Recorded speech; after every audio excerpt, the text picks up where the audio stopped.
পৃথিবীর ভেতরটা আমরা যতটা শান্ত ভাবি আসলে ততটা শান্ত নয়।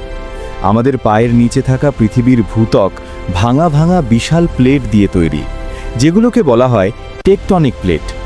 এই প্লেটগুলো ধীরে ধীরে একে অপরের সাথে ধাক্কা খায়, সরে যায় অথবা একে অপরের নিচে ঢুকে পড়ে। বছরের পর বছর এই প্লেটগুলোর মাঝে প্রচণ্ড চাপ জমতে থাকে। একসময় সেই চাপ আর ধরে রাখা যায় না।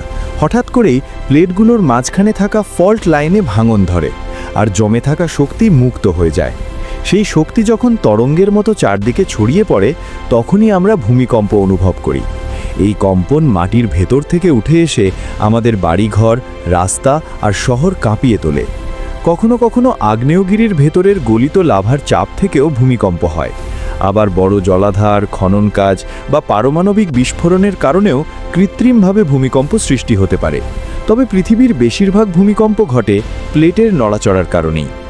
ভূমিকম্প আমরা থামাতে পারি না, কারণ এটি পৃথিবীর প্রাকৃতিক প্রক্রিয়ার অংশ। কিন্তু এর কারণ বোঝা গেলে আমরা প্রস্তুত থাকতে পারি।